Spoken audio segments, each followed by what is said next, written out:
তুই সত্যি বলছিস না মিথ্যা বলছিস এটা প্রমাণ করতে হবে। চল দেখি মর্তধামে যাই। তো প্রভু মর্তধামে যাবেন এমন বলে তো যাওয়া যায় না। আর নারদের ইচ্ছা, আমি সব সময় 24 ঘন্টা হরিনাম করি, মুহূর্তে স্বর্গ, মুহূর্তে মর্ত, মুহূর্তে পাতালে ভ্রমণ করতে পারি।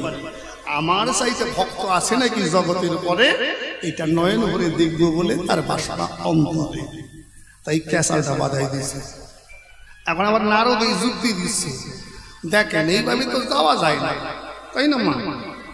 শিব ঠাকুর সাইজে গেলে, নারায়ণ সাইজে গেলে মানুষের চিনে পালাইব না, মর্তের মানুষের মতো সাইজে যাওয়া লাগবে। তাহলে কি বেশ ধরি? বা সাধুর বেশ ধরি। 3 জন সাধু সাইজে ধরার আঙ্গিনায় উপনীত হলো। মা, মা কে? মা গো, আমরা 3 জন অতিথি, জানো মা, আমরা কালকে একাদশী করেছি।